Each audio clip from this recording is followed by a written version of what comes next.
TikTok ID fridge কিনা আজকের এই ভিডিওটির মাধ্যমে আমি আপনাদেরকে এটা দেখাবো।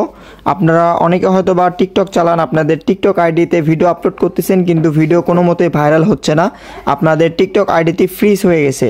তো কিভাবে আপনাদের আইডিটি আপনারা চেক করবেন আজকের এই ভিডিওটির মাধ্যমে আমি আপনাদেরকে এটা দেখাবো যে আপনাদের টিকটক আইডিটি ফ্রিজ হয়েছে কিনা। তো আমি আমার নিজেরটা আমি আপনাদেরকে দেখিয়ে দিচ্ছি। প্রথমে আমরা চলে আসবো হচ্ছে আমাদের টিকটক অ্যাকাউন্টটিতে। তো টিকটক অ্যাকাউন্টটিতে আসার পরে এরকম আসবে, তারপর এখান থেকে প্রোফাইলে ক্লিক করব। তারপর আপনার যে কাজটি করবেন এখান থেকে উপরে তিনটা থ্রি ডট মেনু পেয়ে যাবেন, তারপর এখানে টিকটক স্টুডিও নামে একটি অপশন পেয়ে যাবেন, এখানে ক্লিক করবেন। এখানে ক্লিক করার পর আপনাদের সামনে এরকম আসবে, তারপর এখান থেকে ভিউ অলে ক্লিক করবেন। এখানে ক্লিক করার পর দেখবেন অটোমেটিক আপনাদের সামনে এরকম চলে আসবে। তারপর আপনারা যে কাজটি করবেন এখান থেকে ভিউয়ার্সে ক্লিক করবেন।